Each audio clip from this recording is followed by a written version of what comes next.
చేరిన మీ అందరికీ ప్రభువును రక్షకుడైన యేసుక్రీస్తు ప్రశస్తమైన నామములో పరిశుద్ధ అభిషేక అగ్ని పరిచర్య అందరి తరపున మా వందనాలు. బయట వాళ్ళు చెప్తారు అమ్మ వందనాలు, అయ్యా సహోదరులు వందనాలు. దేవుని సన్నిధి మనతో ఉండునుగాక. జాగ్రత్తగా వాక్య భాగాన్ని ధ్యానం చేద్దాం ప్రియులారా. యెషయా పుస్తకం 6వ అధ్యాయం 2వ వచన భాగాన్ని చదవండి. ఆయనకు పైగా శరాపులు నిలిచి ఉన్నారు, ఒక్కొక్కరికి 6 రెక్కలున్నాయి.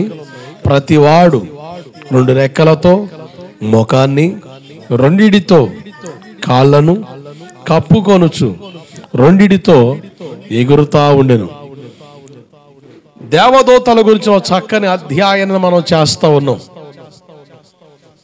దేవుని వాక్యం చాలా విలువైంది, ఘనమైంది.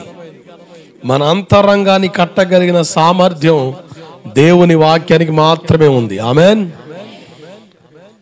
దేవదూతల గురించిన ప్రస్తావనలో ఒక అద్భుతమైన వివరణ యెషయా పాస్టర్ గారు ఇస్తున్నారు. ఏమనంటే, నిత్యరాజ్యంలో సియోనులో దేవుని సింహాసనం ఉంది.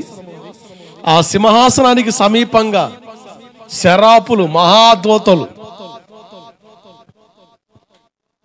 6 రెక్కలు కలిగి గాన ప్రతిగానలు చేస్తూ సంచరిస్తున్న చక్కని దృశ్యాన్ని యెషయా పాస్టర్ గారు చూస్తూ అంటారు, 2 రెక్కలతో ముఖాన్ని కప్పుకున్నాయి, 2 రెక్కలతో కాళ్ళు కప్పుకున్నాయి, 2 రెక్కలతో ఎగురుతా ఉన్నాయి. 6 రెక్కలు కలిగి ఉన్న దూతలు కలవు అని చెప్పుంటే ఒక మాటతో అయిపోయేదేమో, కానీ పెక్యులర్గా ఒక వివరణ ఇస్తున్నాడు. 2 రెక్కలతో ముఖాన్ని కప్పుకున్నాయి, 2 రెక్కలతో కాళ్ళు కప్పుకున్నాయి, 2 రెక్కలతో ఎగురుతా ఉన్నాయి. ప్రతి మాట ఏదో ఒక విషయాన్ని మనకు బోధిస్తూనే ఉంటుంది. బైబిల్ అధ్యయనంలో ఏ వచనాన్ని మనం చూసినా ఏదో ఒక సందర్భాన్ని ప్రభు మనకి బోధిస్తూనే ఉంటారు. బైబిల్లో ఏ మాట కానీ దేని గురించి అయినా కానీ వట్టిగా రాయబడలేదు. టైంపాస్గా రాయబడిన పుస్తకం బైబిల్ అయితే కాదు. లేకపోతే ఏదో నోటికొచ్చింది పలికేశం, అడిగేవాడెవడు చూసేవాడెవడు అని తీరిగ్గా తేరగా పుట్టుకొచ్చిన మాటలు కాదు. వాస్తవంగా జరిగిన సందర్భాలను, అలాగే భవిష్యత్తును గురించిన వివరాలను బైబిల్ చాలా స్పష్టంగా మాట్లాడుతుంది. ఆమెన్. అందుకనే బైబిల్ అన్ని పుస్తకాల కంటే గొప్పగా ఎంచబడింది. ఓ భక్తుడు అంటాడు, ప్రపంచంలో 1500 మత పుస్తకాలు ఉన్నాయి. ఎన్ని మత పుస్తకాలు ఉన్నాయి?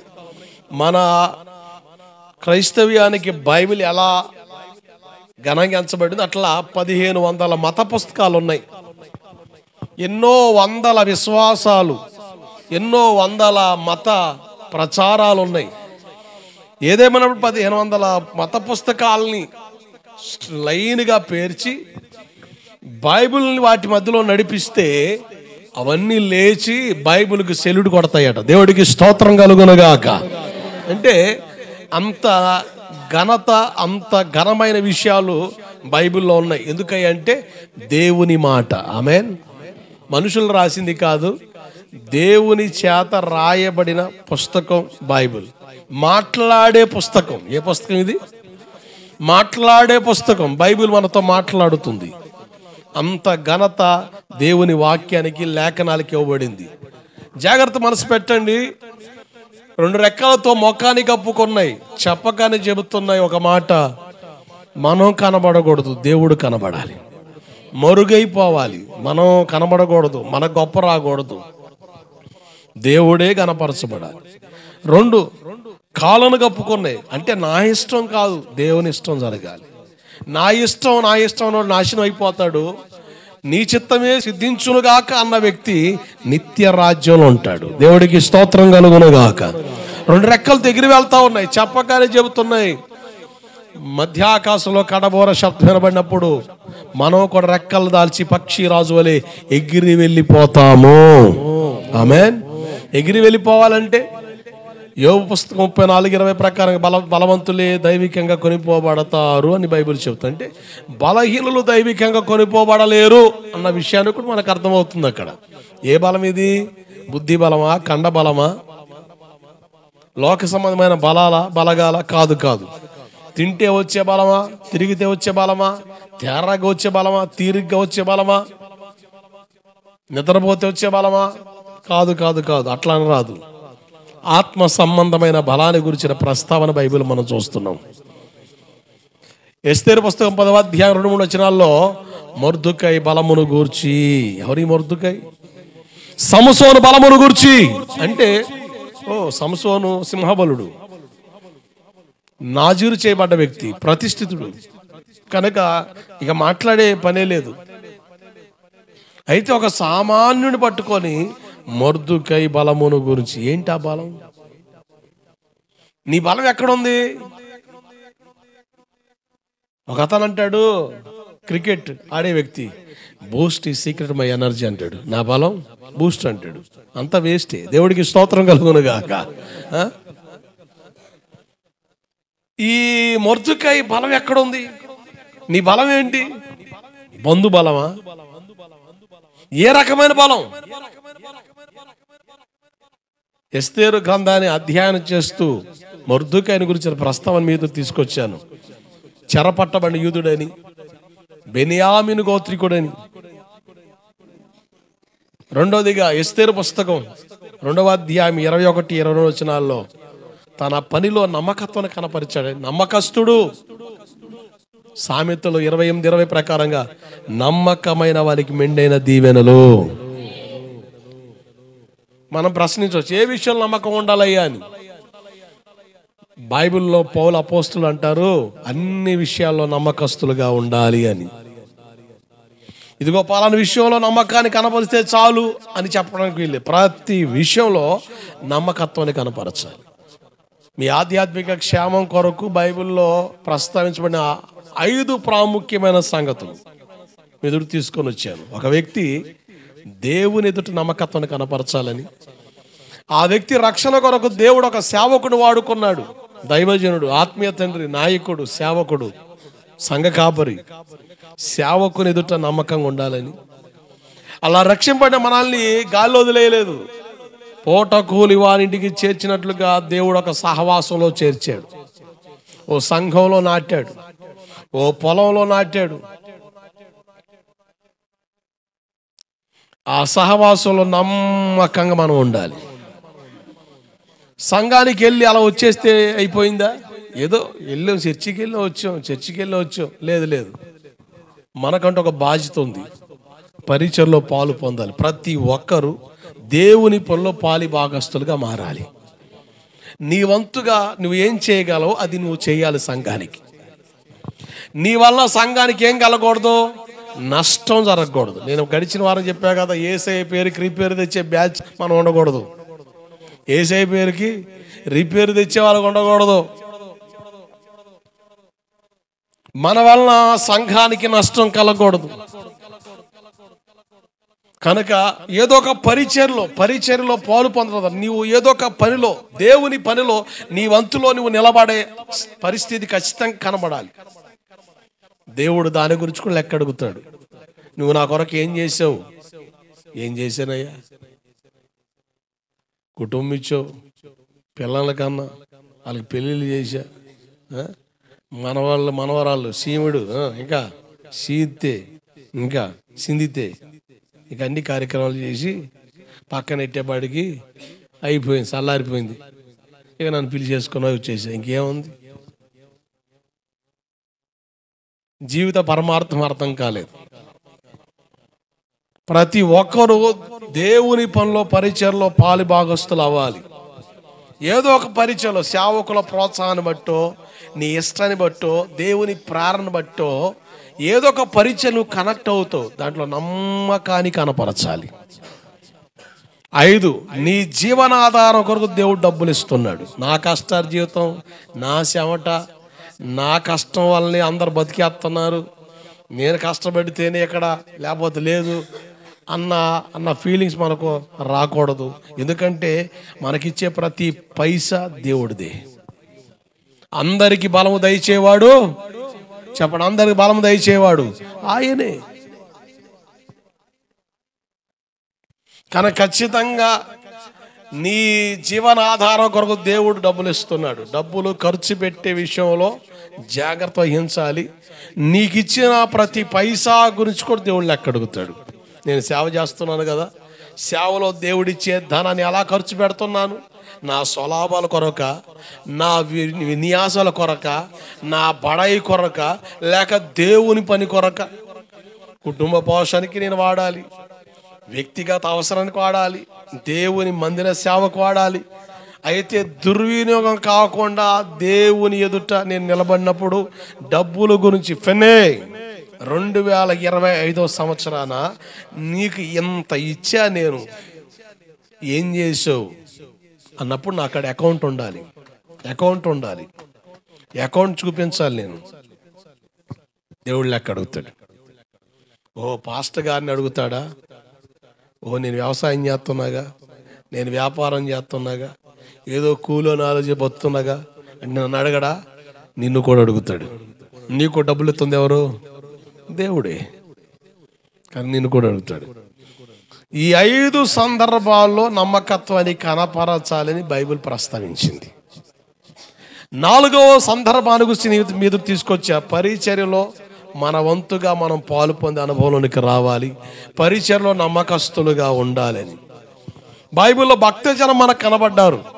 మోషే గారి నాయకత్వంలో యెహోషువ గారిని చూసాం, మోషే గారి నాయకత్వంలో అహరోను గారిని చూసాం, ఏలియా గారి నాయకత్వంలో ఎలీషా గారిని చూసాం, ఎలీషా గారి నాయకత్వంలో అపనమ్మకస్తుడిగా ఉండిపోయిన గెహాజీని చూసాం. క్రొత్త నిబంధనలకు వస్తే పౌలు గారి దగ్గర 100 మంది బలపడ్డారు, ప్రోత్సహించబడ్డారు, సంఘాలు కట్టబడ్డాయి, సేవలు జరిగాయి, సేవకులుగా తీర్చిదిద్దబడ్డారు. కానీ ఒక్క వ్యక్తి గురించి పౌలు గారు అంటాడు, నా ప్రియమైన వాడు, నమ్మకమైన వాడు అని. తిమోతిని గురించిన వివరాలు మీద తీసుకొని వచ్చాను. అంటే వీళ్ళందరూ శిష్యరికపు అనుభవంలో ఉన్నారు. తర్వాత అప్కమింగ్ సేవ, తర్వాత టార్గెట్ సేవ కనుక వాళ్ళు పరిచర్లో పాలు పొందారంటే ఓకే, పక్కన పెట్టేసి వాళ్ళు చూపించిన నమ్మకత్వాన్ని బట్టి వాళ్ళకి ఇచ్చే ఆధిక్యత ఏంటో మనం చూసాం. మరి వాళ్ళే కానీ మిగతా వాళ్ళకి ఆ ఆపర్చునిటీ లేదా? ఉంది. జాగ్రత్తగా మీరు చూస్తే పాత నిబంధన లెక్కల్లో ఒక గోత్రాన్ని దేవుడు ఏర్పాటు చేసుకున్నాడని, క్రొత్త నిబంధనలోకి వచ్చేపాటికి అది ప్రతి ఒక్కరికి దేవుడు బాధ్యతగా అప్పగించాడని చాలా చక్కని ప్రస్తావన మనం బైబిల్లో చూడగలుగుతున్నాం. చూడండి, ఇర్మియా పుస్తకం 33వ అధ్యాయం 22వ వచన భాగం.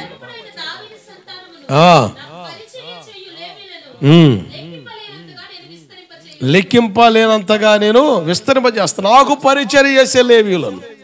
ఎవరు ఈ లేవీయులు? యాకోబు అనే ఒక వ్యక్తి మనకు బైబిల్లో కనబడతారు. ఇతనికి 13 మంది పిల్లలు, 12 మంది మగ పిల్లలు, ఒక్కనొక ఆడపిల్ల దీన. ఈ 12 మంది మగ పిల్లల్లో 3వ వ్యక్తి పేరే లేవి. ఈ లేవి ద్వారా ఏర్పడిన సంతానం వంశవృక్షమే లేవి గోత్రంగా పిలవబడ్డారు. ఇజ్రాయేల్ ఎన్ని గోత్రాలంటే 12 గోత్రాల వారు. 3వ గోత్రం ఎవరంటే లేవి గోత్రం. వీళ్ళు ఎంత ఆధిక్యత పొందడానికి లేవన్నా మంచోళ్ళ, పుట్టుకతోనే మంచి పేరు సంపాదించుకున్న వాళ్ళని ఆలోచిస్తే ఆదికాండం 34వ అధ్యాయంలో చూస్తే వాళ్ళ చెల్లి దీన చెరపబడిందని కోపంతో నింపబడి ఏదో తప్పు అయిపోయిందిలే సరిదిద్దేసుకుందామని అవతల వ్యక్తి వచ్చి సరెండర్ అయితే ఏదో పైకి మనసులో ఒకటి పెట్టుకొని బయట ఒకటి చెప్పేసి ప్రీ ప్లాన్డ్గా వాళ్ళందరినీ కూడా సున్నతి అనే ఆ ప్రక్రియలో తీసుకొచ్చి ఇక వాళ్ళు దాదాపు కదలడానికి మెదలడానికి వీలు లేని పరిస్థితి. సున్నతి చేయించుకుంటే పాత నిబంధన లెక్కల ప్రకారంగా సున్నతి చేయించుకుంటే 15 రోజుల వరకు పురుషుడు మంచం నుంచి కదలలేనంత బాధ. అంత బాధ కలిగి వాళ్ళు 15 రోజులు మంచంలో ఉంటారు, కదలడానికి అవకాశం ఉండదు, అంత బాధ. మరి ఇప్పుడు సున్నత సంగతి ఏంటంటారు? పాత నిబంధనలో సున్నత ఉంది, మరి క్రొత్త నిబంధనలకు వచ్చేపాటికి ఆ సున్నతే క్రొత్త నిబంధనలకు వచ్చేపాటికి బాప్తిస్ముగా కనబడుతుంది. దేవుడికి స్తోత్రం కలుగునుగాక. ఏ అనుభవం అది? బాప్తిజం అనుభవం. సున్నతి అంటే బాప్తిజంతో పోల్చబడింది. పాత నిబంధన లెక్కల్లో ఇశ్రాయేలు సున్నతి పొందారు. క్రొత్త నిబంధనలో ఉన్న ఇశ్రాయేలుగా మనం బాప్తిజం అనే సున్నతి అనుభవంలోకి వస్తున్నాం. దేవుడికి స్తోత్రం కలుగునుగాక. రాత్రికి రాత్రి ఒక్క చేత్తో కత్తి చేతబట్టుకొని పట్టిన ఆ కత్తి మరొక చేతికి మార్చకుండా రాత్రికి రాత్రి ఎగబడి తెగబడి నరుకుతా ఉంటే రక్తపాతం, రక్తం ఏరులై పారింది. తండ్రి చూసి అదురుపడే, ఇంత కసైతనం మీ మనసులో కట్టొచ్చిందిరా, రే దుర్మార్గుల్లాగా ఉన్నారా అని చెప్పి తండ్రి తల్లడిల్లిపోయాడు. పాత నిబంధన కాలంలో తండ్రులు ఇచ్చి ఆస్తి ఏంటి తెలుసా?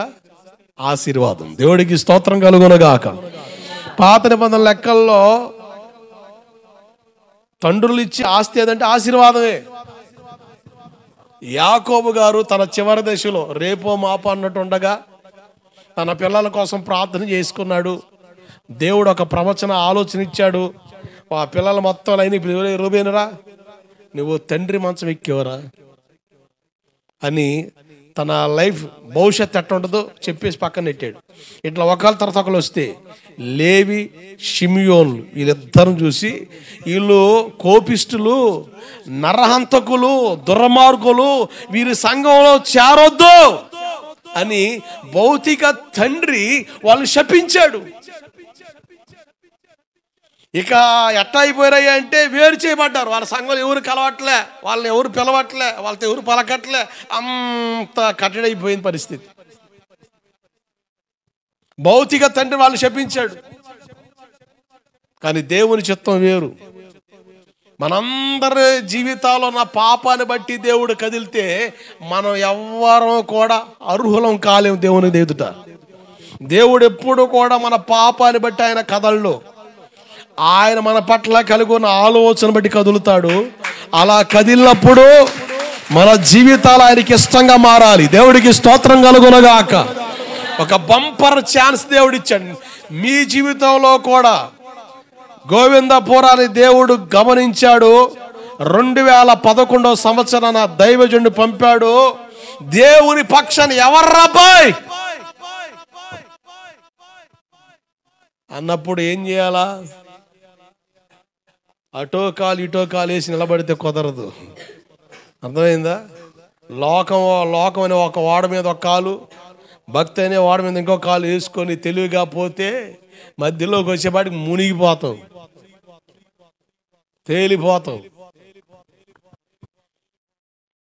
నిర్గమాకాండం 32వ అధ్యాయంలో చక్కని ప్రస్తావన కనబడుతుంది. దేవుని పక్షాన్ని ఎవరని పాస్టర్ గారు, మోషే పాస్టర్ గారు పిలవగానే నిర్దాక్షిణీయంగా ఎవరు ఏమనుకున్నా పర్వాలే, ఎవరు ఎన్ననుకున్నా పర్వాలేదని లేవి గోత్రికులు అందరూ ఒక పక్క వచ్చేసారు. దేవుడికి స్తోత్రం కలుగునుగాక. మిగతా 11 గోత్రాల వారే ఉరుమురు చూస్తున్నారు. ఏదో సరదా పడి డ్యాన్స్ పిల్లలు తెచ్చి 2 పాటలు వేసి రికార్డింగ్ చేసామనుకో, దానికే పాస్టర్ గారు కారాలు మిరియాలు నూరు వేయాలా? మేము కారాలు మిరియాలు నూరితే ఏమి లేదాడా?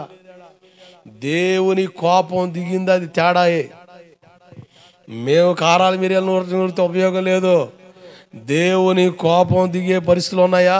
ఖచ్చితంగా దైవజనుడు స్పందించి గద్దించాలి, హెచ్చరించాలి, మందలించాలి, బుద్ధి చెప్పాలి. దాన్ని గమనించి గ్రహించి పక్కొచ్చినోడు బాగుపడతాడు. దేవుడికి స్తోత్రం కలుగునుగాక. ఇక ఇల్లే ఈ గోత్రం వాళ్ళే, మిగతా 11 గోత్రాల వాళ్ళు మోషే గారి మీద కోపం, పటపట పళ్ళు కొరుగుతాడు ఒకడు, ఉరుమురు చూస్తాడు ఒకడు. వీళ్ళు మాత్రం పక్కొచ్చారు. కత్తి చేత పట్టుకొని తండ్రి, తల్లి, అక్క, చెల్లి, తమ్ముడని చూడ నరికే అంటాడు. అక్షరార్థం తీసుకుంటే బైబిల్ని ఇసిరేస్తాం మనం. అబ్బో ఈ దేవుడు మనకు వద్దని. కొంతమంది ఇటువంటి మా వాక్యాలు చదివి మీ దేవుడు సైకో. ఏంది? ఎవరు సైకో? అక్షరార్థం చదివితే ఆయన సైకోలేగానే కనబడతాడు. కానీ పరమార్థం అర్థమైతే నా వలన నష్టమే కలిగినా అవమానములే కలిగించిన అన్నీ వస్తాం లైన్లోకి. దీనికి ఆధ్యాత్మిక అర్థం యోహాను సువార్త 15వ అధ్యాయంలో కనబడుద్ది. పనికిరాని తీగలు ఏం చేయబడాలి? కత్తిరించబడాలి. పనికిరాని తీగలు కత్తిరించబడాలంతే. అది జిగిడి దోస్తులైనా నీ భక్తిని పాడు చేసే పోకడ ఏదైనా కత్తిరించబడాలంతే. దేవునికి దూరం చేసేది ఏది నీ మధ్యలోకి రాకూడదు, నీ ఎదుటికి రాకూడదు, ఏది నీ పట్టి వెనక్కి లాగకూడదు. మూడవదిగా తమ్మును తామే ప్రతిష్ఠించుకున్నారు. ప్రతి ఇష్టాన్ని చంపుకొని దేవుని ఇష్టాన్ని గౌరవించారు. దేవుడికి స్తోత్రం కలుగునగాక. అందుకనే వీళ్ళకి దేవుడిచ్చిన భాగ్యం ఏంటి తెలుసా? ద్వితీయోపదేశ కాండంలో మనం చూస్తాం ఒక అద్భుతమైన ఆశీర్వాదం. ద్వితీయోపదేశ కాండం 33వ అధ్యాయం 8, 9, 10, 11 వచనాల్లో, ఆది కాండం 49వ అధ్యాయంలో 12 గోత్రాలని ఆ భౌతిక తండ్రి యాకోబు ఆశీర్వదిస్తా కొంతమంది మీద శాపాలు పలికాడు. అలాగే ఈ లేవి గోత్రం మీద కూడా పలికిన శాపం ఏంటంటే, ఈ నరహంతకులు ఇలా సంఘంలో ఎవరు చేరొద్దురాయ్యా అని శపించాడు. ఈ నిర్గమాకాండ 32వ అధ్యాయంలోకి వచ్చేవాడు దేవుడిచ్చిన ఆధిక్యతను ఆసరగా వాడుకున్న ఈ లేవి గోత్రానికి దేవుడిస్తున్న ఆధిక్యత ఏంటి తెలుసా? తుమ్మిమ్ము ఊరిమ్ము నీ భక్తునికి కాలవో.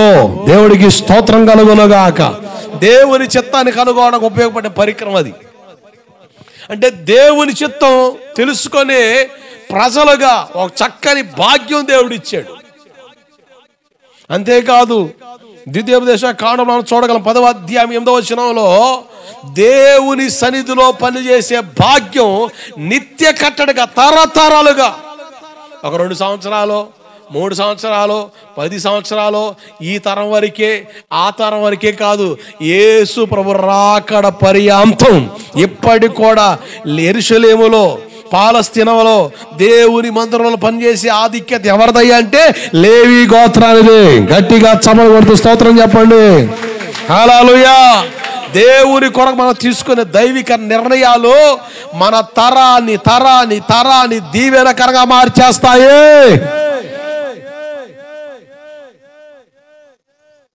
అట్టి భాగ్యాన్ని లేవి గోత్రికులు పొందుకున్నారు. ఇప్పుడు ఈ కొత్త నిబంధనకు వచ్చేపాటికి మరి మనలో ఆ గోత్రాలు ఎవరు లేరు, అందరు యేసుప్రభు దగ్గరికి వస్తున్నారు. ఇప్పుడు రకరకాల కులాల వారు మారి యేసుని ఒప్పుకుంటున్నారు, అంగీకరిస్తున్నారు. ప్రాంత వర్గ భేదం ఏమీ లేదు. యేసే సత్యదేవుడు అని ఎరిగి ఆయనే దేవుడని ఆయన వైపు తిరుగుతున్నారు. ఈ 2025వ సంవత్సరాన అత్యధికంగా ప్రజలు యేసును ఒప్పుకోబోతున్నారు. అంతే. దేవుడికి స్తోత్రం కలుగునుగాక. ఆత్మల రక్షణ జరగబోతుంది. ప్రతి సంఘంలో నూతన ఆత్మలు చేర్చబడబోతున్నాయి. ఒక బలమైన ఉజ్జీవాన్ని ఈ 2025వ సంవత్సరాన మన తెలుగు రాష్ట్రాల పట్ల దేవుడు తీసుకురాబోతున్నాడు. హల్లెలూయా. మరి ముఖ్యంగా మన ఆంధ్ర రాష్ట్రాన్ని దేవుడు ఒక ఊపు ఊపబోతున్నాడు. ఒక పక్కన కష్టాలు రాబోతున్నాయి, సమస్యలు రాబోతున్నాయి, కానీ ఒక పక్కన బలమైన ఉజ్జీవం కెరటం వలె మన రాష్ట్రంలో మనం చూడబోతున్నాం. అంతే. గట్టిగా హల్లెలూయా. నా ఆశ, నా కోరిక, నా వాంఛ, నా తపన, నా ప్రార్థన దాంట్లో మన గోవిందపురం కూడా ఉండును గాక. ఆమేన్.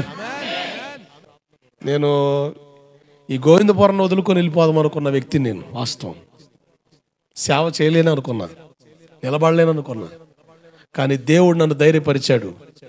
ఫెనే నిలబడు, పరిశుద్ధ సంఘాన్ని కడతానని.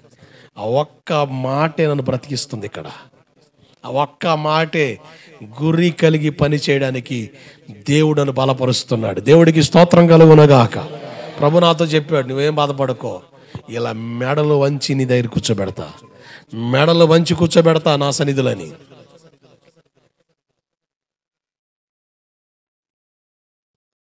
ఆ మాట నాకు చెప్తే నేను అనుకున్నా, నా ఆలోచన అనుకున్నా, ఒక దైవజనుడు వచ్చాడు నా దగ్గరికి. ఇంటికి వచ్చేటప్పుడు, ఇంట్లోకి వెళ్ళేటప్పుడు ఒక రాజబా పాస్టర్ గారు ఆయన ఇదే స్థలంలో వేదికల మీద ప్రవచించాడు కొన్ని విషయాల్ని. కరోనా టైంలో ఒక బలమైన నిరాశతో కూడిన మాట నా చెవిన పడింది. అక్కడికి ఎవరు వెళ్తలేదు, అందరూ ఎటోళ్ళు వెళ్ళిపోతున్నారు. ఈ మాట వినబడినప్పుడు ఆ మాటలు విని మనం ప్రసంగాలు చేయడం నాకు అలవాట్లేదు.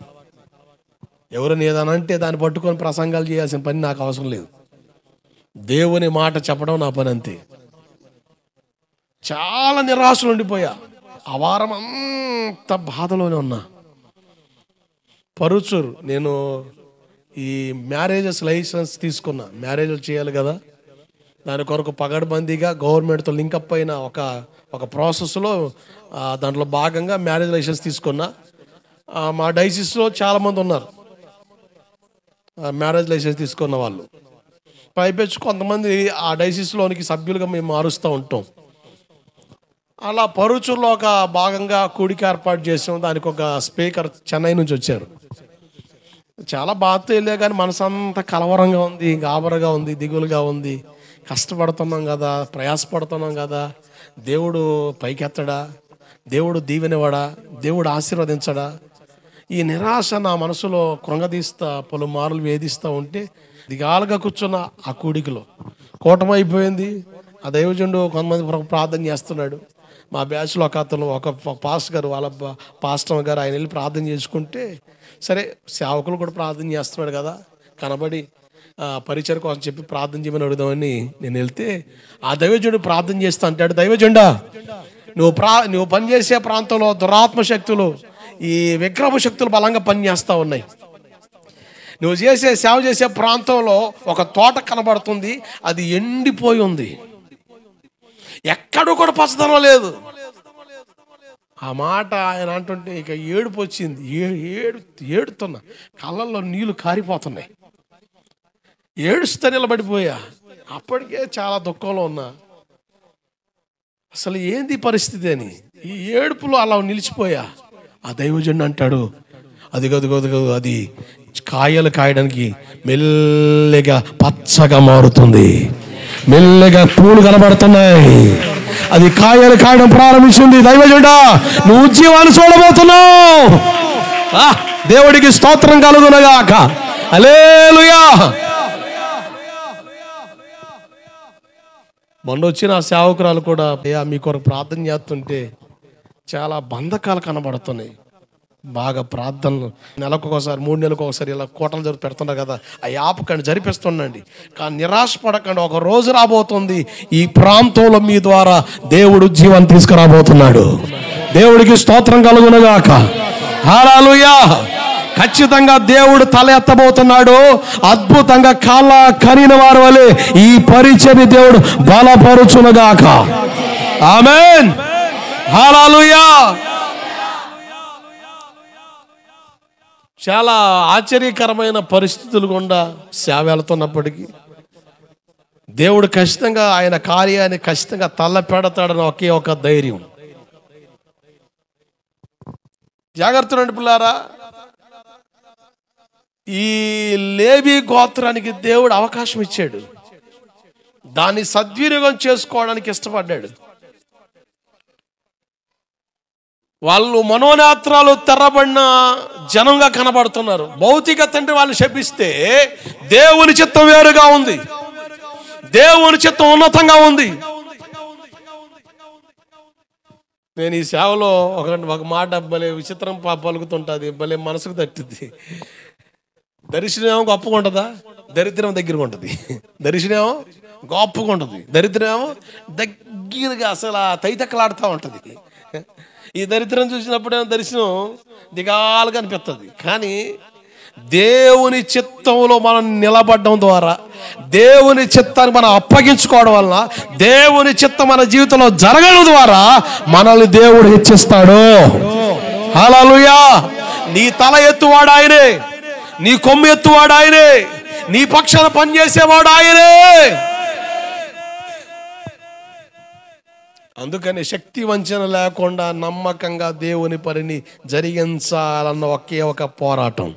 శక్తి వంచన లేకుండా శక్తి వంచన లేకుండా, ఎక్కడ నిరాశపడకుండా, ఎక్కడ కలవరపడకుండా, శక్తి వంచన లేకుండా దేవుని పనిని ప్రజెంట్ చేయడం వల్ల దేవుడు ఒక రోజున దాన్ని దీవించడం ప్రారంభించినప్పుడు దాని ప్రవాహం వేరుగానే ఉంటుంది. దేవుడికి స్తోత్రం కలుగునుగాక. హల్లెలూయా. ఈ లేవి గోత్రాన్ని దేవుడు జ్ఞాపకం చేసుకున్నాడు.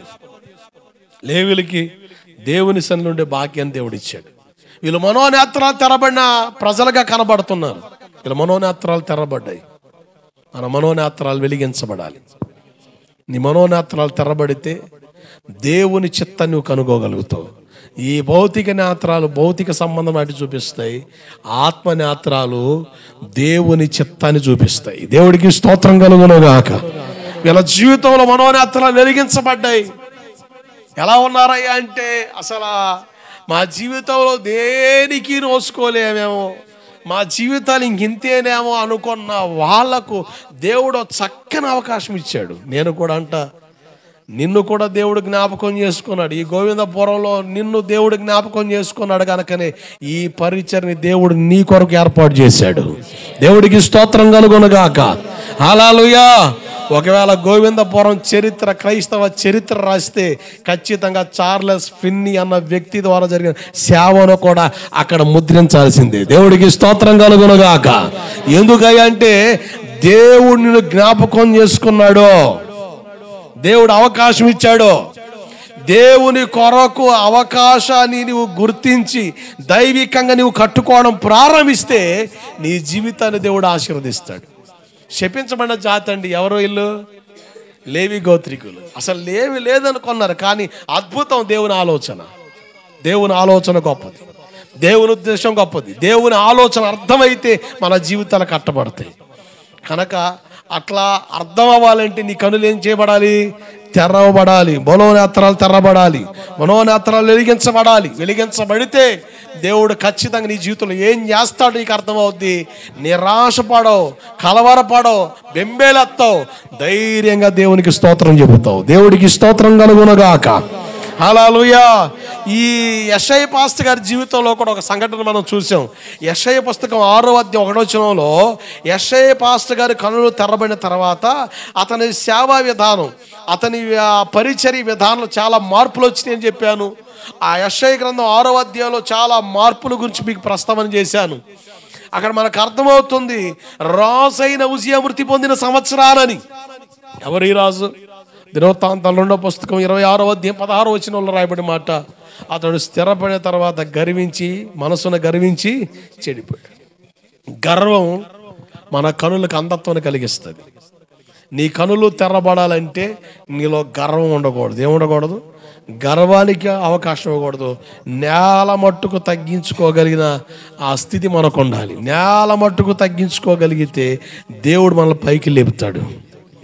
నేల మట్టుకు తగ్గించుకునే స్థితి మనకు ఉండాలి, మాటల్లో కాదు. నీ అంతరంగ స్వభావంలో తగ్గింపు కనబడాలి. నీ అంతరంగ స్వభావంలో తగ్గింపు కనబడితే ఆటోమేటిక్గా అన్ని విషయాలు సెట్ అయిపోతాం. గర్వం ఎంత ప్రమాదకరమైందో గడిచిన వారం చెప్పి ఒక ప్రత్యక్షత. జకరియా పాస్టర్ గారికి దర్శనంలో 4 కొమ్ములు కనబడ్డాయి. ఆ 4 కొమ్ములు ఒక కొమ్ము గర్వం అనే కొమ్మని. ఆ గర్వం అనే కొమ్ము ఎవరిని పడేస్తుంది? ఎవరిని పడగొట్టింది? యోధా వారిని, ఇశ్రాయేలు వారిని, యెరూషలేము నివాసులని మనం విన్నాం. స్తుతించేవారిని, ప్రార్థించేవారిని, దేవుని సన్నిధిని ప్రాణప్రదం ఇచ్చిన వారిని పడగొట్టిన కొమ్ము, చెదరగొట్టిన కొమ్ము. కనుక గర్వం చాలా ప్రమాదకరమైంది. ఈ గర్వాన్ని కనపరచడం కొరకు డాంబికత్వం కలిగిన వాళ్ళు ఉపయోగించే ఒక అలంకరణ బంగార ఆభరణాలు కూడా ఆ డాంబికత్వాన్ని, ఆ గర్వాన్ని కనపరిచేదిగా కనబడుతుందని యెహెజ్కేలు పుస్తకం 7వ అధ్యాయం 20వ వచన భాగంలో మనం చూసాం. చూడండి, దినవృత్తాంతాల పుస్తకం 32వ అధ్యాయం 25వ వచన భాగం చదవండి. గర్వం ఎంత ప్రమాదకరమైందో అక్కడ చూద్దాం. హిజ్కియా మనసును గర్వించి తనకు చేయబడిన మేలుకు తగినట్లు, జాగ్రత్తనండి, చాలా అద్భుతమైన మేలుకొలుపు మాట. హిజ్కియా మనసును గర్వించి తనకు దేవుడు చేసిన మేలుకు తగినట్టుగా ప్రవర్తించలేదు. అంటే అర్థం ఏంటి? దేవుడు మనకు మేలు చేస్తే ఆ మేలుకు తగ్గట్టుగా ప్రవర్తించాలి. ఉదాహరణకి, నీకు ఆరోగ్యం బాగలేదు, డాక్టర్లు చేతులు ఎత్తేసారు, నీకు డౌట్ ఏర్పడింది, ఇక ఉండనేమో, ఇక నాకు పోయే టైం దగ్గర పడింది, ఇక నాకు అవకాశం లేదని. ఇక ఆ టైంలో ఇక చూద్దాం, దేవుడిని సహాయం కోరుదాం, దేవుడు కనికరిస్తే బాగుంటుంది కదని దేవుని తట్టు తిరిగావు. దేవుడు కనికరించాడు, దేవుడు దయదలిచాడు. పోగొట్టుకున్న ఆరోగ్యాన్ని ఆశ్చర్యకరంగా డాక్టర్స్ రిపోర్ట్స్ తారుమారు చేసి అద్భుతంగా స్కానింగ్లో కానీ రిపోర్ట్స్లో కానీ అన్ని నార్మల్ వచ్చేసి ఆశ్చర్యం, డాక్టరే ఆశ్చర్యపోయాడు. అసలు ఇది దేవుడు తప్ప మనుషులు చేయరు, దేవుడు తప్ప వైద్యుల వల్ల అయ్యేది కాదు, నిజంగా దేవుడే ఈ వ్యక్తిని బాగు చేశాడని సాక్ష్యాలు మనం వింటూ ఉంటాం, అటువంటి సందర్భాలు చూస్తూ ఉంటాం. దేవుడు మేలు చేశాడు కదా, మేలు చేసిన ఆ వ్యక్తి మేలుకు తగ్గట్టుగా ప్రవర్తించాలి. ఎలా ప్రవర్తించాలి? మేలుకు తగినట్టుగా ప్రవర్తించాలి. అంటే ఎలా ప్రవర్తించాలి? దేవుడికి ఆరోగ్యం ఇచ్చాడు గనక, దేవుడికి ఆయుష్నిచ్చాడు గనక, దేవుడికి బ్రతుకునిచ్చాడు గనక, బ్రతకనిచ్చాడు గనక నువ్వు బుద్ధిగా ఏం చేయాలి? దేవుడి సన్నిధికి రావాలి. అలా కాకుండా, దేవుని దగ్గర రాకుండా, దేవునికి అవకాశం ఇవ్వకుండా, దైవికంగా బ్రతకకుండా, లోకాన్ని జుర్రుకుంటా, లోకాన్ని స్నేహించి, లోకాన్ని ఆశించి, లోకపోకడ ప్రకారం నడుస్తా నీ జీవితాన్ని మరలా భ్రష్టు పట్టిస్తూ ఉంటే మేలుకు తగినట్టుగా ప్రవర్తించావా లేక అలా ప్రవర్తించలేదా? ఇప్పుడు అట్లా చేస్తే మేలుకు తగినట్టు నడిచినట్ట, మేలుకు తగినట్టుగా నడవలేదా? చెప్పండి. మేలు చేస్తే ఎక్కడ రావాలి? మర్యాదగా దేవుడి దగ్గరకు వచ్చేయాలంతే. దేవుణ్ణి నువ్వు ప్రక్కన పెట్టి నడిస్తే అది మేలుకు తగినట్టు కాదు, తేడా పడతావు. మరలా ఆరోగ్యం క్షీణిస్తుంది, మరలా తెలివిగా దేవుడి దగ్గరికి వస్తే మరలా ఏదైనా అవకాశం వద్దని చూస్తావు. దేవుడు ఏం ఉలుకు పలుకు లేదు. ఎందరో సేవకులు వచ్చి ప్రార్థన చేశారు, ఎందరి దగ్గరకో పోయావు, అయ్యో ఈయన ప్రార్థన చేస్తే చచ్చిపోయిన కూడా లేచారటని ఆయన కాడికి వెళ్ళి ఆ కింద రోజు పైదాకా దిగదుడిపినట్టుగా కింద దాకా పైదాకా తైలం పోయించావు, లేకపోతే ప్రార్థన చేసుకున్నావు, అబ్బే ఏమీ లేదు. నువ్వు అనుకుంటావు ఆ పాస్టర్ గారు చేసిన నాకు తగ్గుద్ది, అటు తగ్గుద్ది. నేనంట దేవుడు ముట్టకపోతే, దేవుడు నిన్ను కనికరించకపోతే మాలాంటి సేవకులే కాదు, అయ్యా ఈయన ప్రార్థన చేస్తే చచ్చిపోయిన వాళ్ళు ఎక్కుతారని వాళ్ళని లైన్గా నిలబెట్టి, అయ్యా 1,00,000 రూపాయలు కానుకెత్తా, నీకు ఎంత అయితే అంత ఎత్తా రా అని చెప్పి పిలిచి లైన్గా ఒకళ్ళ తర్వాత ప్రార్థన చేసిపోయినా ఎంతమంది చేశారు. మరి దేవుడు ఏందో, దేవుడు పవర్ తగ్గిందో లేక ఇల్లు ఎవరు పెరిగినాయో అబ్బా. మరి మహానుభక్తుడు. మరి దేవుడు మేలు చేస్తే మేలుకు తగ్గట్టు ప్రవర్తించావా? లేదు. తేడా పడ్డాకేమో దేవుడు అంటే దేవుడు కూడా మౌనం అయితే అసలు మా లాంటి వాళ్ళు 100 మంది 1000 మంది వచ్చినా, ఒకవేళ మాంత్రికులు వచ్చినా, చిల్లంగి తరంగంలో వచ్చినా, వైద్యులు నిలబడ్డా ఎవరు నీ ప్రాణాన్ని నిలపలేరు. కారణం మేలుకు తగినట్టుగా నువ్వు ప్రవర్తించలేదు. కొంతమందికి చెబుతున్నా మర్యాదగా గౌరవపూర్వకంగా దైవజుడిగా నీ ఆత్మలను కాయు సేవకునిగా దేవుని ఎదుట నిలబడి చెబుతున్నాను, దేవుడు చేసిన మేలుకు తగినట్టుగా ప్రవర్తించకపోతే నీ సీటి దేవుడు సించేస్తే ఇక ఎవడు కూడా నిన్ను నిలపలేడు. నిలబెట్టగలడా? నిలబెట్టుద్దా? వెంటిలేటర్లో ఉంటే బతుకుతావా? కష్టం. మర్యాదగా ఒకసారి ఆలోచన చేయి, మనసు పెట్టి ఒకసారి ఆలోచన చేయి. హిజ్కియా రాజు మేలుకు తగినట్టుగా ప్రవర్తించి ఏం మేలు చేశాడు దేవుడు? హిజ్కియా రాజుకి మరణకర రోగం వచ్చింది. ఏమొచ్చింది? మరణకరమైన వ్యాధి వచ్చింది.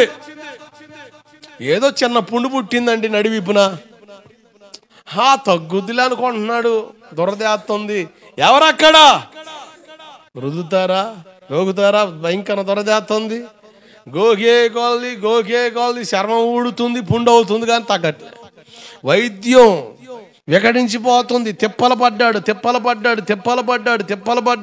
అది చివరికి ఎట్ట మారిపోయింది అంటే అసలు ఆ నడివీపున పుండుపడి రాచపుండు అంటారు కదా, ఆ పుండు పుట్టింది హిజ్కియా రాజుకి నడివీపున. శివారికి ఎంత గొంత ఏర్పడిందంటే ఒక వ్యక్తి పిడికిలు బిగించి అట్లా పెడితే చెయ్యి దూరిపోద్ది, చెయ్యి పట్టుద్ది, అంత గొంత పడిపోయింది. మనిషి మొత్తం పీక్కుపోయాడు. రాజు ఎత్తరి మనిషి, బలాఢ్యుడు, కండలు తిరిగినోడు, సక్కనోడు, చిక్కనోడు, పలసబడిపోయాడు. రూపం మారిపోయింది. బొగ్గలేమో నిగనిగలాడుతుండే, పీక్కుపోయినాయి. కళ్ళేమో నిగనిగలాడుతూ ఉండే, చొట్ల పడ్డాయి. కండ్లేమో తినమా. మీ అత్తను చూసావా? ఏ అత్తని? ఏ సంవత్సరం చూసావా? నేను ఆదురిపోయానండి. అసలు రూపం లేదా ఓరా. అసలు మనిషి జీవితం అంతా ఎప్పడదండి, రెప్పపాటున వాడిపోతున్నాడు మనిషి. అరే రాత్రి కమ్మ కనబడినోడు తెల్లారి లోపు అరే ఏమైందిరా, ఏమో అన్నీ పోయినాయి, అరే అద్దర్లేదు, కళ్ళని చోట్ల పడ్డాయిరా, అయ్యా తినబుద్ధి కావట్లే, అయిపోయింది. రాత్రికి రాత్రే మనుషులు తేడా పడుతున్నారండి. బలాన్ని చూసి భంగపడ్డా ఉపయోగం లేదు. నీవు దేని చూసి నువ్వు ఎంత ఎంత ఎంత ఎంత ఎగిరినా కూడా ఉపయోగం లేని పరిస్థితులు కనబడుతున్నాయి. జాగ్రత్త. రాజుకి నడివిపున రాచపుండు పుట్టింది, పీకిపోయాడు మనిషి. అందరు నోట మన రాజుగారు చచ్చిపోయేటట్టున్నాడు, కమ్మని రాజు, ఈ రాజు పరిపాలన కమ్మగా ఉన్నాం. అక్కడేమో అసలు అంత అభిమానం సంపాదించుకున్నాడు జనాల్లో. చూసినోడు అల్లా ఏడవడమే, ఏడిచిపోవడమే. నేను ఒక మాట చెప్పనా, రేపో మాపో అన్నాడు కాడ ఇప్పుడు ఏడవకండి, ధైర్యం చెప్పురండి. నువ్వు ఏడిచేవాడు కాడు రాత్రి సత్తు. నిన్న ఇల్లు వచ్చాను, నువ్వు వేసే బిట్టు అది హిట్ అయింది ఆడ. ఈ వారంలో మన గ్రామస్తుడికి ఒక ఆయన కాస్త యాక్సిడెంట్ అయ్యి కాలు దెబ్బ తగిలింది, కాస్త మెల్లగా నడుస్తున్నాడు. ప్రార్థన చేశా, సరే బాగానే ఉంది. మన సంఘానికి వచ్చి సహోదరుడు, అయ్యా అబ్బాయి వాళ్ళ ఇంటికి వెళ్ళరా అయ్యా అని చెప్పి పంపిస్తే ఈ ఫోన్లో యాప్లు వచ్చినాయి అంట. వాడు టకీమని ఆయన ఫోన్ తీసుకొని ఆ యాప్ టకీమని డౌన్లోడ్ చేసి చేయి చూపించండి, చేయి చూపిస్తే ఆ చేతి రేఖల మీద పెడితే నువ్వు ఎప్పుడు దాకా బతుకుతావు, నీకు ఈరోజు మంచి జరుగుద్దా, నీకు ముహూర్తం బాగుందా, లేక రాహుకాలం వస్తుందా, లేక శనిగాడి దొరుకుతాయి, మొత్తం అంతా ఆడు చూపిస్తాడు. వాడు అది చూసి తాత నువ్వు 85 కంటే ఎక్కువ బతకన్నాడట. ఓరి దుంపదేగా ఫోన్ అడిగితే ఇచ్చా, నిమిషాల్లో ఏదో చేశాడు.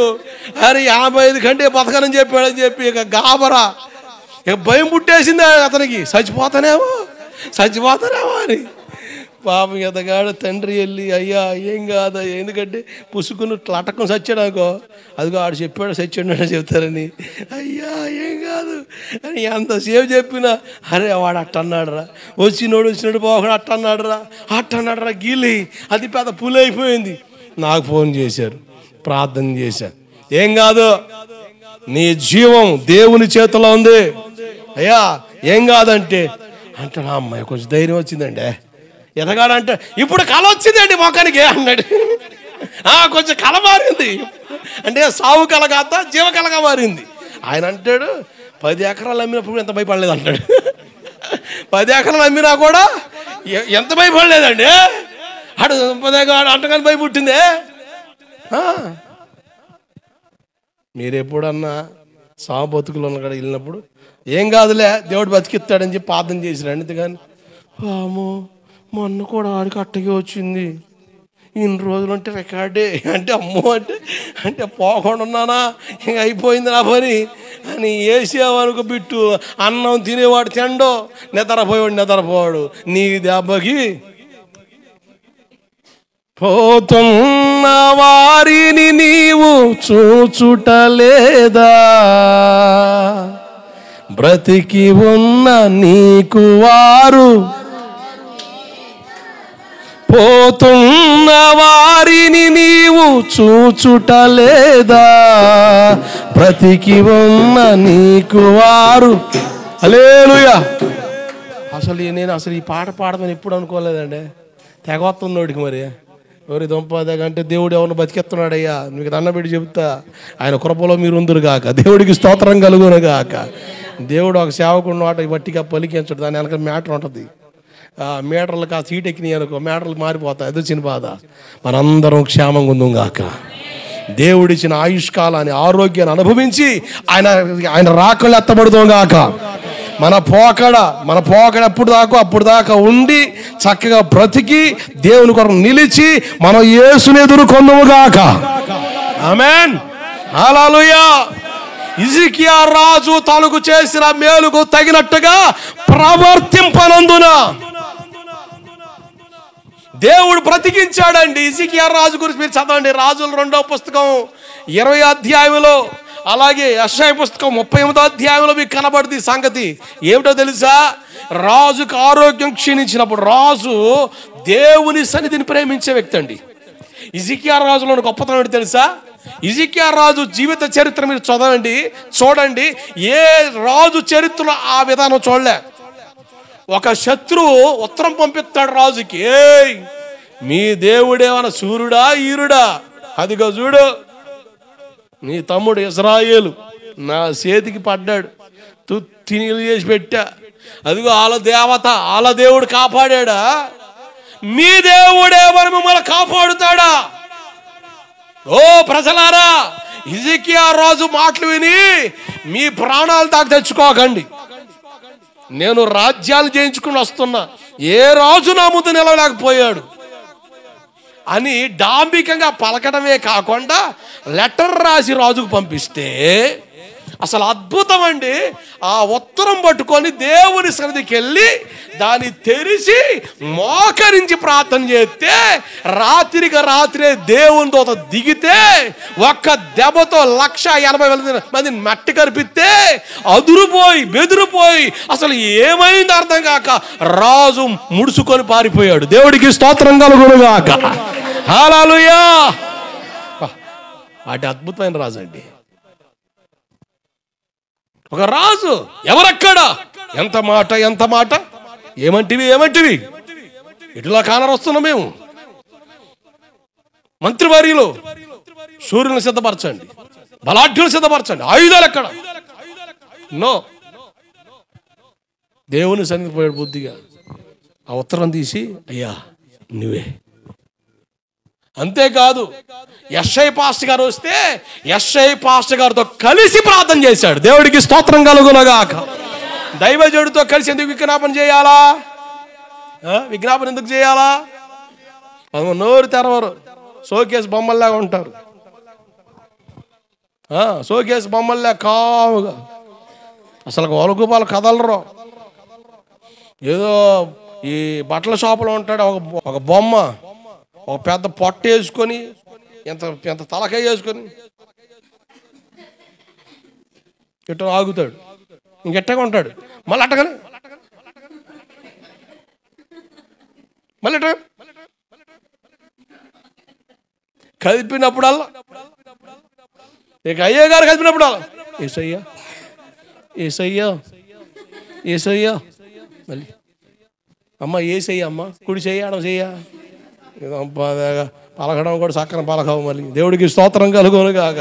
ఏసయ్య అంటే ఏసయ్య, అది ఎడసయ్య కుడి చెయ్య, అమ్మ వందనాలు. యేసు ఎంత కమ్మని పేరండి. అరే దానియేలండి సింహాల బోన్లో ఎత్తి బయటకు వచ్చినాడండి. నిన్నెత్తే సీల్చి అంతే మనల్ని మన పెద్ద ఫీలింగ్ ఇచ్చేస్తాం. దానియేలు ముమ్మార్లు, మనమేమో తక్కువ మేము ప్రార్థన చేస్తాం. ఎన్నిసార్లు రా? 3 సార్లు, గట్టిగా వస్తే 4 సార్లు. ఎప్పుడు రా? పొద్దున్న టిఫిన్ తండ్రి చేసిన ఆయన ఆమె అయిపోయి, మధ్యాహ్నం బొవ్వ తండ్రి చేసిన ఆయన ఆమె 2 సార్లు, సాయంత్రం మళ్ళీ టిఫిన్ మధ్యలో ఆకలెత్తి తండ్రి చేసిన ఆయన ఆమె 3 సార్లు, మళ్ళీ రాత్రి బొవ్వ తండ్రి, అబ్బో 4 సార్లు అండి. 4 సార్లు వేసిన మా వాడు 4 సార్లు చేస్తున్న ప్రార్థన. మామూలుగా ప్రార్థన కాదు, కళ్ళు మూసి తెరిస్తే ప్రార్థన అయిపోయినట్టే. ఏం చేసామని పొరపాటున అడక్క, అడిగేవంటే మరి చరిత్ర మారుద్ది. కనుక అడక్క మర్యాదగా కళ్ళు మూసుకొని తెరిచా అంటే ప్రార్థన చేశాను, నువ్వు అర్థం చేసుకొని నువ్వే వేసుకోవాలి క్వశ్చన్ మార్కు మరి రిమార్కులు మొత్తం. ఇక మన అడక్క అడిగేవంటే తేడా పడుతుంది అన్నట్టు చూస్తుంటాం గొట్టలో గోపలు లేక. అంటే దానియేలు గారి సింహాల బోన్లో ఎత్తి బయటకు వచ్చాడు. నువ్వు దానియేలు లేక ఫీలింగ్ పెడతావు మొహం. నిన్ను సింహాల బోన్లో ఎత్తాను తన్ని తాలింపేసి చీల్చి చెండాడి అయిపోయింది. ఇక ఒక్క దెబ్బతో అయిపోతాయి. కానీ దానియేలులా పెడతాం ఫేసు. దేవుడికి స్తోత్రం కలుగునగాక. అసలు దానియేలు పేరు వరే ధనియాలా, అందుకని బైబిల్ పేర్లు పెట్టిన ఎవడికి నేను త్వరగా వాళ్ళు పెట్టినా కూడా స్కూల్లో మార్చేస్తున్నారు. అందుకని దానియేలు, యెహోషువ, హోషియా, హిజ్కియా పెట్టను. కొంతమంది భక్తిపరులు బైబిల్లో పేరే పెట్టండి, అట్ట ఇస్కరియోతు పెడదాం. అయ్యో అట్టయిదట్ట బైబిల్లో పేరే ఇస్కరియోతు బైబిల్లో పేరు వేసేద్దాం. అమ్మ ఎందుకు కొంచెం క్యారెక్టర్ బాగుందిలే, మంచి క్యారెక్టర్. సింహాల బోన్ నుంచి బయటకు వచ్చిన దానియేలు లేడా, అసలు అస్త్రం లాగిన నెక్కాల్సుకున్న యోసేపు లేడా, ఆ పేర్లు పెట్టు. పేర్లు బాగానే ఉంటాయి. ఆ ఆమెట్టకే బుర్ర తింటుంటే పాస్టర్ గారు అయ్యా మంచి పేరు పెట్టు అంటే ఆ అన్నప్రాసన రోజు పెట్టాడు పేరు తెలుసా, ఆమోద. ఏంటి ఆమోద అంటే ఆంబోత లాగా ఉందట అలా అమ్మమ్మకి. ఆమోద ఏం పేరు పాస్టర్ గారు, అది మరి దారుణంగా ఉందంటే అసలు భక్తుల పేర్లా. ఆ పేరు నాకు ఏడ ఎప్పుడు వినలేదా, చదువు రాకపోతే పాస్టర్ గారు ఎప్పుడు చెప్పలేదు. అంటే అంటే అబ్రాము, మో అంటే మోసే, దా అంటే దావీదు. ఆమోద వేసుకో. ఆమోదించలేకపోతున్నా, ఆంబోతొద్దు కానీ ఇంకో పేరు పెట్టు. దేవుడికి స్తోత్రం కలుగునుగాక. హల్లెలూయా. జాగ్రత్త. హిజ్కియా రాజు పాస్టర్ గారితో కలిసి ప్రార్థన చేశాడు. దేశంలో సమస్య ఉంది, దేశం శత్రుకు అప్పగించబడే పరిస్థితులు ఉన్నాయి. కనుక రాజు అయి ఉండి దేవజనుడైన యెషయా పాస్టర్ గారితో మోకరించి ప్రార్థన చేశాడు. హల్లెలూయా. అందుకనే మనం కూడా దైవజనులతో కలిసి ప్రార్థించినప్పుడు మనకున్న బంధకాలు తెగిపోతాయి. హల్లెలూయా. అందుకనే దైవజనులుగా మేము మీతో విజ్ఞాపన చేయాలి.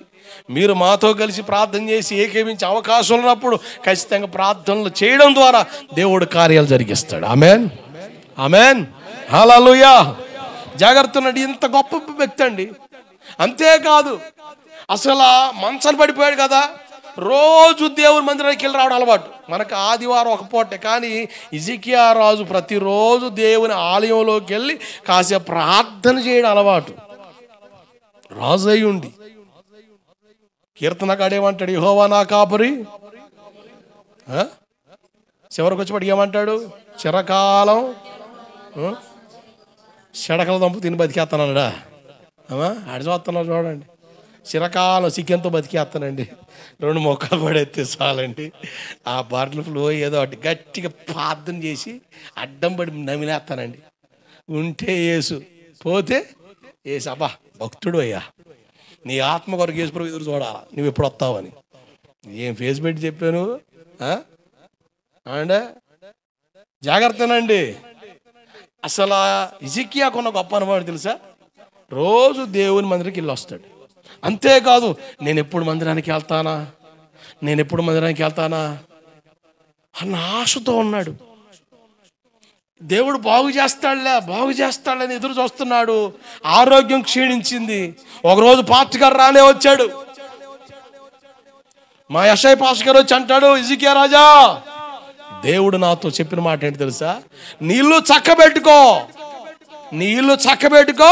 నువ్వు సత్తం అని వెనక్కి తిరగకుండా పోయాడు మనిషి. ఆ దరిదాపుల్లో లేడు. ఎందుకంటే అక్షంతల తరంపరాలు ఎత్తారుగా. ఒకవేళ రాజు అంగీకరించి పక్కడు ఊరుకుంటాడా, నువ్వేం పాస్టర్ వచ్చి ఆయన ముఖం ఏం చెప్తావు నువ్వు, ఏంది ఇది బాబు, దేవుడు చెప్పమన్నాడు చెప్పేసా, ఇంకంతే వెళ్ళిపోతున్నాడు. ఇప్పుడు హిజ్కియా రాజు ఏం చేశాడు, ఇక మనమైతే చూసుకో, ఇక సెట్టింగ్ మార్చేస్తాం, ఇక సీది కార్చి అసలు గోడలు మొత్తం కరిపించేస్తాం. ఇక దేంతో, సీముడితో. ఇంకా ఏదైనా ఫామ్ ప్లేట్ కరిపించేయచ్చు, అంత సీముడే వేస్తాం. సీది కొట్టిన కొట్టుకొని కొడితే అసలు మామూలు కాదు, ఇక ఒక ఏడుపే ఏడుపు. కానీ అద్భుతం ఏంటంటే తెలుసా, ఇతను గోడ తట్టు తిరిగి నన్ను జ్ఞాపకం చేసుకో, నీ సన్నిధిలో నేను ఎలా నడుచుకున్నానో, ఎలా యథార్థంగా ప్రవర్తించానో, నీ విషయంలో నేను ఎలా మెలిగానో జ్ఞాపకం చేసుకున్నాడు. జాగ్రత్తనండి, ఆయన జ్ఞాపకాల్లో మనం ఉంటే మనకు జ్ఞాపకార్థ కోటం తప్పుద్ది. దేవుడికి స్తోత్రం కలుగునగాక. ఎవరి జ్ఞాపకాల్లో ఉండాలి మనం? ఎవరి జ్ఞాపకాల్లో ఉండాలా? ఆయన జ్ఞాపకాల్లో ఉండాలి. జ్ఞాపకం చేసుకోమన్నాడు. హిజ్కియా రాజు ప్రార్థన విన్నాడు. వెంటనే దేవుడు సమాధానం యెషయా పాస్టర్ గారికి ఇస్తున్నాడు. యెషయా వెనక్కి వెళ్ళి చెప్పు, ఏమని? నీకు 15 సంవత్సరాల ఆయుష్కాలాన్ని పొడిగించాను. గట్టి కొట్టు, చప్పలు కొట్టి గట్టికి చెప్పు, హల్లెలూయా. 15 సంవత్సరాల ఆయుష్కాలం పొడిగించాను. నువ్వు మందిరానికి ఎక్కేస్తావు. జాగ్రత్త పిల్లారా. హిజ్కియా రాజుకి పిల్లలు లేరు.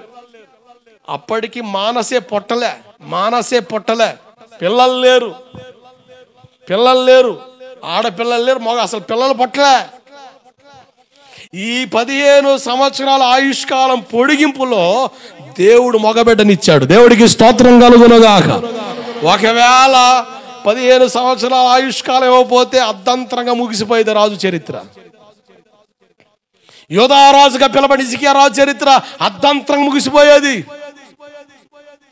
కానీ దేవుడు ఆయుష్కాలను పొడిగించడమే కాదు, దాంతో బంపర్ ఆఫర్గా ఒకటి కొంటే ఇంకోటి ఫ్రీ అన్నట్టుగా దేవుడు ఆయుష్కాలను పొడిగించడమే కాదు, దానితో పాటు మగబిడ్డనిచ్చాడు హిజ్కియా రాజుకి. దేవుడికి స్తోత్రం కలుగునగా. ఇది మేలా కీడా? మేలేనా? ఎవరన్నా చేయగలరు ఎంత గొప్ప మేలు? వైద్యులు చేతులు ఎత్తేసారు, అసలు పిల్లలే లేరు. పిల్లల సంగతి దేవుడు సచ్చేటట్టు ఉంటుంది. లొట్ల పడ్డాయి కళ్ళు, ఇక సచ్చేటట్టు. అవన్నీ ఎందుకని? ఇక ఆ రోగంలో నలిగిపోతొచ్చాడా? అర్థం కాని పరిస్థితి. దేవుడు అంత మేలు చేస్తే శత్రు రాజులు కూడా హిజ్కియాతో స్నేహం చేసేవాళ్ళు. ఎందుకంటే హిజ్కియా రాజు కాలం యుద్ధాలు తక్కువ. అందుకని మనం పాడుతాంగా ఒక అద్భుతమైన పాట, కారు మేఘాలే అయినా యేసయ్యా ఓడ మునిగిపోయే.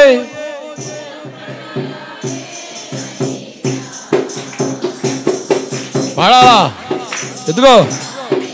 అయినా యేసయ్యా ఓడ మునిగిపోయే, జల ప్రళయాలే అయినా యేసు నన్ను నడిపించగలవు నీవు. నా యేసు నన్ను నడిపించగలవు నీవు. యుద్ధమే చేయవలసి వచ్చినా ఆయుధాలే యుద్ధమే చేయవలసి వచ్చినా ఆయుధాలే అక్కర లేదులే. సెలవిస్తే ఇక ఎన్నడూ ఆయుధాలే అక్కర లేదులే. సెలవిస్తే ఇక ఎన్నడూ ఆయుధాలే అక్కర లేదులే. యేసు నన్ను నడిపించగలవు నీవు. నా యేసు నన్ను నడిపించగలవు నీవు. ఆత్మలో దిగజారిపోను, నాకు వైద్యమే అక్కర లేదులే. ఆత్మలో దిగజారిపోను, నాకు వైద్యమే అక్కర లేదులే. నీవు సెలవిస్తే ఇక ఎన్నడు వైద్యమే అక్కర లేదులే. సెలవిస్తే ఇక ఎన్నడు వైద్యమే అక్కర లేదులే. యేసు నన్ను నడిపించగలవు నీవు, నా యేసు నన్ను నడిపించగలవు నీవు. హల్లెలూయా. జాగ్రత్త నడుపులారా, యుద్ధము చేయవలసి వస్తే అసలు ఆయన మీద ఆధారపడితే ఆయుధాలతో పని లేదు. ఆయనే బలమైన ఆయుధంగా మారుతాడు. దేవుడికి స్తోత్రం కలుగునగాక. ఆయనే బలమైన ఆయుధంగా మారుతాడు. అసలు హిజ్కియా రాజు ఎంత అద్భుతమైన పరిపాలన చేశాడంటే, రాజుల చరిత్ర ఉంది బైబిల్లో. యూదా రాజులను ఏర్పాటు చేసిన రాజులు, ఇజ్రాయెల్ ప్రజలను ఏర్పాటు చేసిన రాజుల చరిత్ర బైబిల్లో చాలా స్పష్టంగా రాయబడి ఉంది. కానీ హిజ్కియా రాజు జీవిత చరిత్ర చాలా అద్భుతం. శత్రు రాజులు కూడా మిత్రులుగా మారిపోయారు. శత్రు రాజులు కూడా, ఇప్పుడు శత్రు మిత్రుగా ఎప్పుడు మారుతాడు? బైబిల్ చెబుతుంది చూడండి.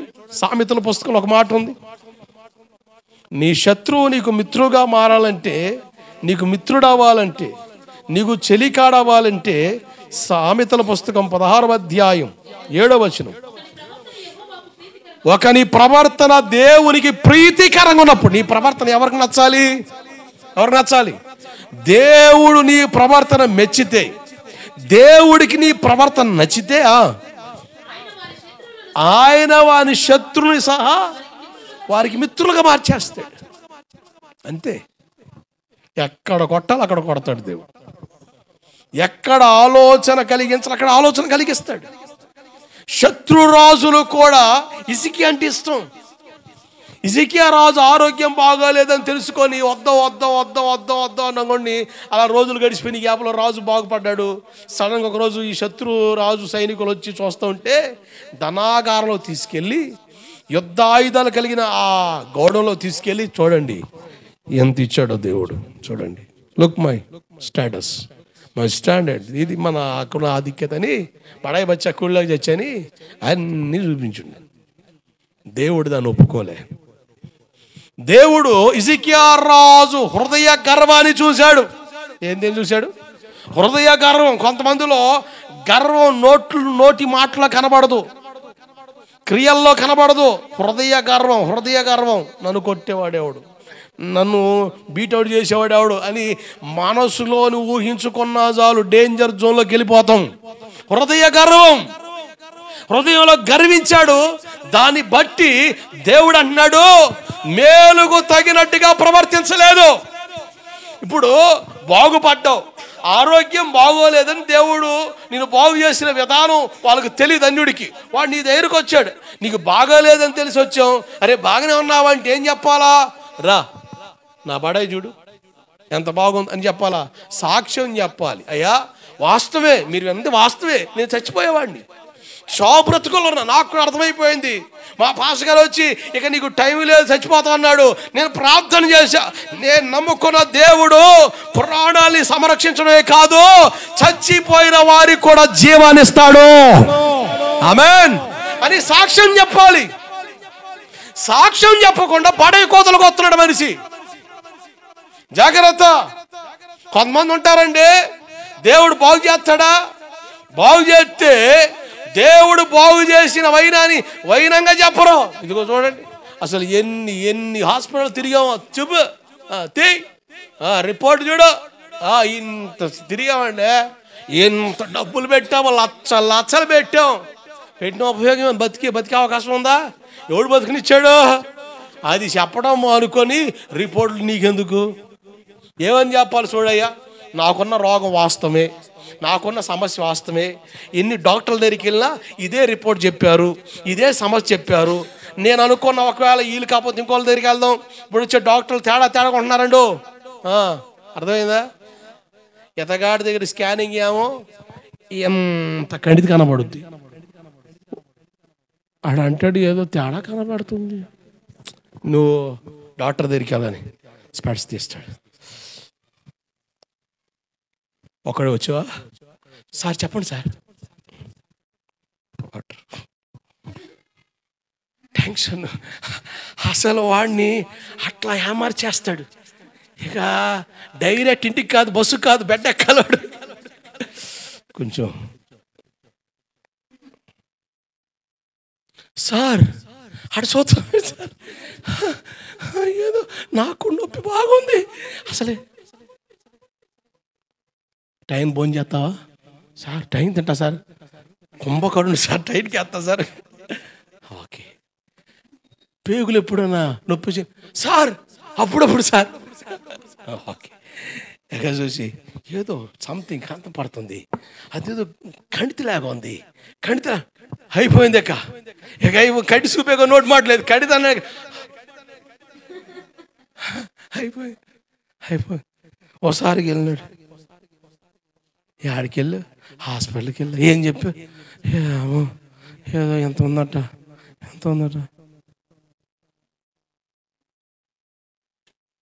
మీ ఆంటీ కూడా అడిగే చచ్చిపోయింది. దేవుడికి స్తోత్రం కలుగును గాక. నాకేదో వచ్చేసిందట, ఇక అయిపోయింది.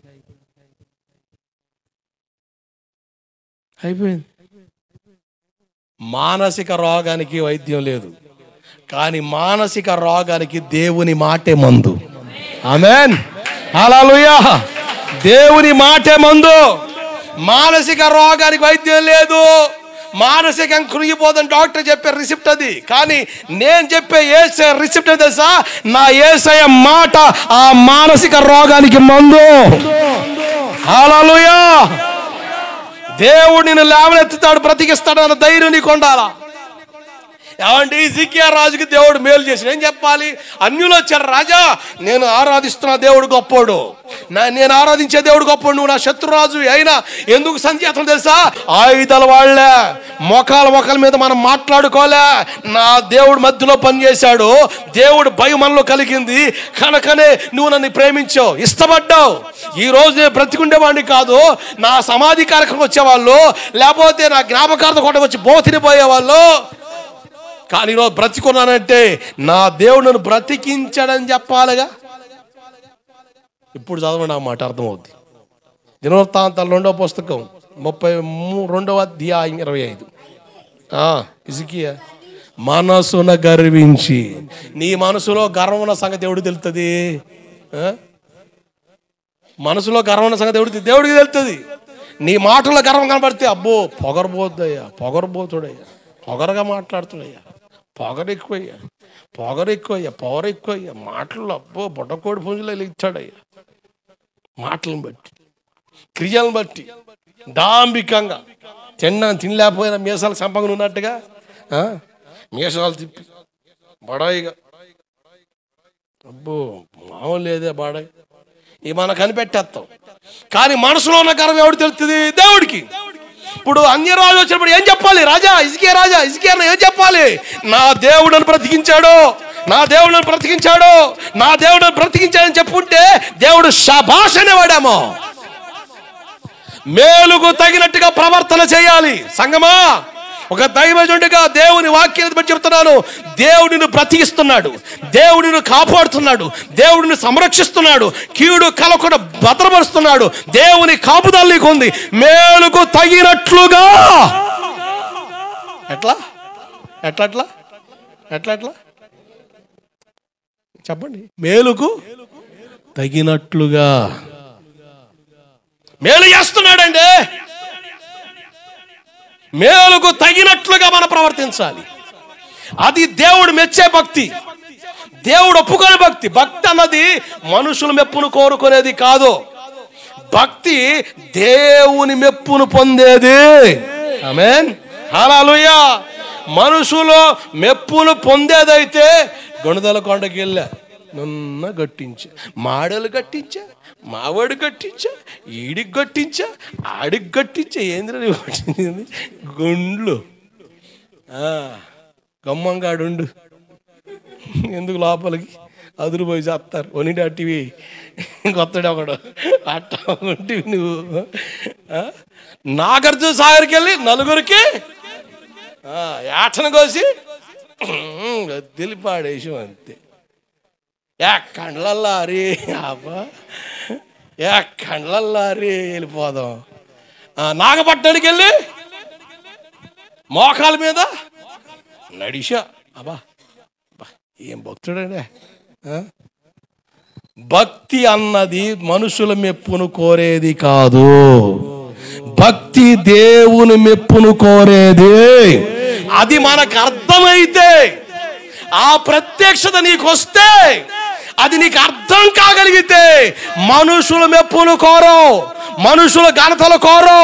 నువ్వు మెచ్చాల్సింది, నువ్వు ఒప్పుకోవాల్సింది, నేను అంగీకరించాల్సింది మనిషి కాదు, దేవుడు. పడ్డుగడ్డిగా ఎందుకో ఉలుగు పలుగులే ఆడు చూస్తుంటివి. హల్లెలూయా. ఆపరేషన్ ఎట్టగా ఉంటుంది మరి, మత్తిచ్చి మక్కిలేర కొట్టినట్టు ఉంటుంది మ్యాటరు. ఏదో మరి మత్తుగా చూస్తున్నావు ఒకడు, నేనే మత్తు ఇవ్వలేదా? జాగ్రత్త. మన భక్తి దేవునికి ఇష్టంగా మారును గాక. ఈ వ్యక్తి గర్వించి దేవుడు చేసిన మేలుకు తగినట్టుగా ప్రవర్తించలేదు. నేను ముగిస్తున్నా. నీ ప్రవర్తన ఎట్టుంది? దేవుడు చేసిన మేలుకు తగినట్టుగానే ఉందా? తగినట్టుగానే ప్రవర్తిస్తున్నావా? దేవుడు చేసిన మేలుకు తగినట్లుగా నేను ఎలా ప్రవర్తించాలయ్యా అని నేను అడిగితే నేను అంటాను, మర్యాదగా ఏం మాట్లాడవద్దు, ఏం ఆలోచన చేయొద్దు, బుద్ధిగా నేనును నా ఇంటి వారును యెహోవా అని సేవిస్తాం. ఆదివారాలే ఫంక్షన్లు, ఆదివారమే టెన్షన్, ఆదివారమే అన్నీ వస్తాయి. మీరు ఏదైనా అనుకోండి, ప్రార్థన తర్వాత ఏదైనా, ప్రార్థన తర్వాత. ఓ పెద్ద భక్తి బొర్రాలు వచ్చింది మా ఇంటికి,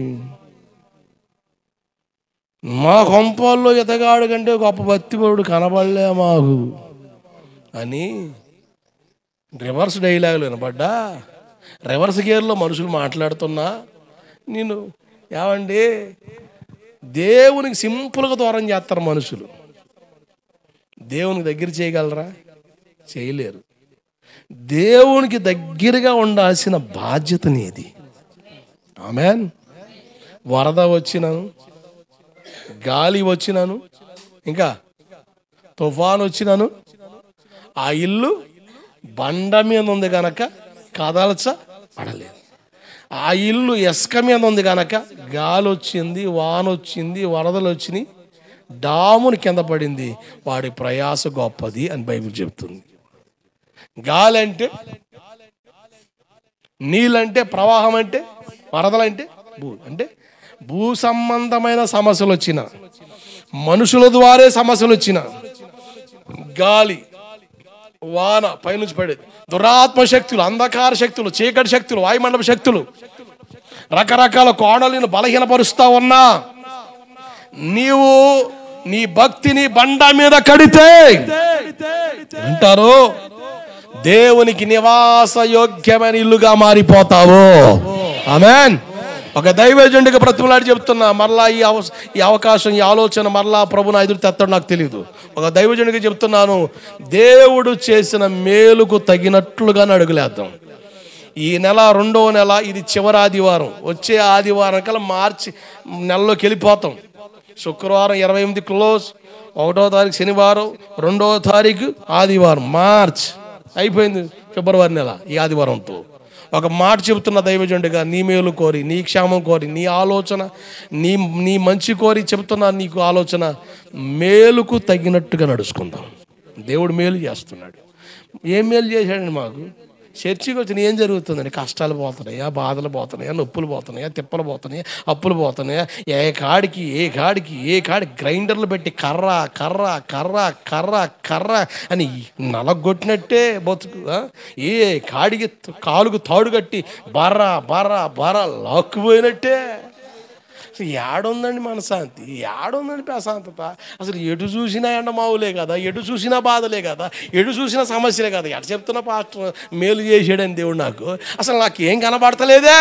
నువ్వంటే మర్యాద చెప్తున్నా, నువ్వు బ్రతికున్నావంటే దేవుడు చేసిన మేలే. మోకరించిన ప్రార్థన చేద్దాం, మోకరించిన ప్రార్థన చేద్దాం. మనం సజీవంగా, క్షేమంగా, ఆరోగ్యంగా ఉన్నామంటే అది దేవుడు చేసిన మేలు. మేలుకు తగినట్లుగా ప్రవర్తిద్దాం. ఆయన మనల్ని కాపాడకపోతే ఎవరు మనల్ని కాపాడలేరు. ఆయన మనల్ని భద్రపరచకపోతే ఎవరు మనల్ని భద్రపరచలేరు. అయ్యా, ఈ పగటి వేళ నాతో మీరు మాట్లాడిన మాటకై స్తోత్రం. అయ్యా, నువ్వు చేసిన మేలుకు తగినట్టుగా నేను ప్రవర్తిస్తానయ్యా.